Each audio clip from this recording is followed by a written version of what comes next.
Hello दोस्तों, welcome to study bye जी।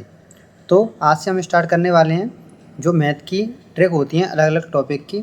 ठीक है, उस तरीके के प्रश्नों को हम इकट्ठा करेंगे और उनको जितनी जल्दी हम सॉल्व कर सकें उसकी हम ट्रिक लाएंगे। ठीक है, तो आज हमारी पहली ट्रिक जो हमारे सिर पैर पर आधारित प्रश्नों के ऊपर है।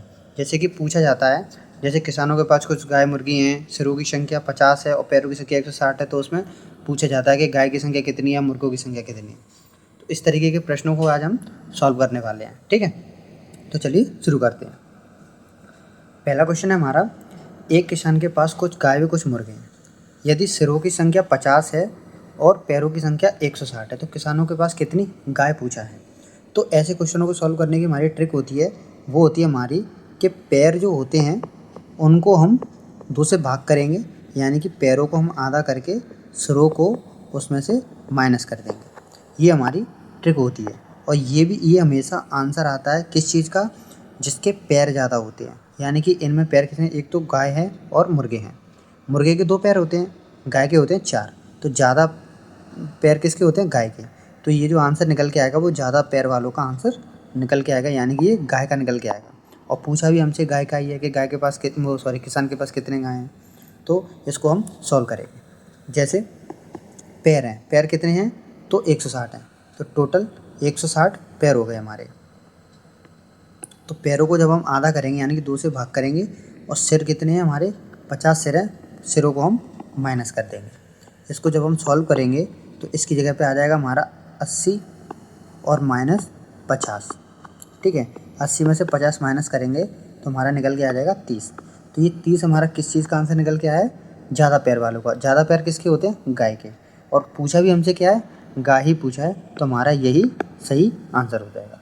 अगर इसमें गाय नहीं पूछा होता कि मुर्गे की संख्या कितनी है, तो गाय का हमारा आंसर निकल के आया है ज़्यादा पैर वालों का। और इसमें से हम क्या करते थे, टोटल कितने 50, यानी कि सिर कितने 50। तो कहीं ना कहीं जानवर पूरे टोटल 50 ही तो होंगे, क्योंकि सिर तो एक ही होता है। गाय के भी कुछ सिर होंगे, कुछ मुर्गे के होंगे। तो टोटल 50 जानवर हैं, जिनमें से 30 गाय हैं अपनी। तो मुर्गे कितने निकल के आ जाएंगे, 20।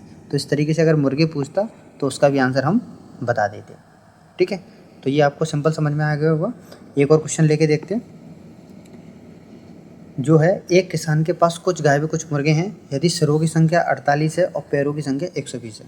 तो हमने क्या बताया था, सिरों को हम आधा करेंगे। तो सिर कितने 48, सॉरी पैरों को हम आधा करेंगे तो 120 डिवाइड 2, और सिरों को हम माइनस कर देंगे।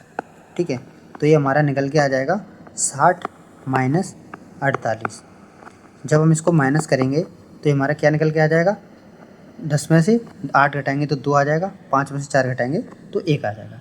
यानी कि जो 12 निकल के आया है वो हमारा ज़्यादा पैर वालों का आंसर निकल के आया है। यानी कि ज़्यादा पैर किसके होते हैं, गाय के। और पूछा भी हमसे क्या है, गाय। तो यही हमारा सही आंसर हो जाएगा।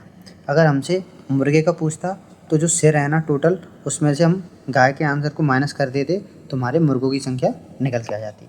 जैसा भी क्वेश्चन पूछा हो हम इसका आंसर दे सकते हैं। इस तरीके के प्रश्न आते हैं, तो ये हमारे कंप्लीट हो गए। ठीक है, ऐसी ट्रिक आए तो आप इस वाले ट्रिक को अप्लाई करके क्वेश्चन सॉल्व कर सकते हो। आप इनको नोट करते रहिए। ऐसी ट्रिक हम आगे बहुत सारी ट्रिक लाएंगे अलग अलग टॉपिक्स की, और हम पेपरों में उनके माध्यम से जल्दी क्वेश्चन को सॉल्व करके हम अपना टाइम बचाएंगे और अपना सिलेक्शन पाएंगे। ठीक है, आगे ट्रिक देखने के लिए जुड़े रहिए हमारे चैनल से। सब्सक्राइब कर लो, पसंद आए तो लाइक कर दो, और कोई भी अगर डाउट हो या कोई भी सुझाव देना चाहे तो आप हमको कमेंट कर सकते बता सकते हो। और अपने दोस्तों के पास शेयर कर दो जो भी परीक्षा की तैयारी कर रहे हैं। ये सभी एग्ज़ाम के लिए इम्पोर्टेंट है। Thank you.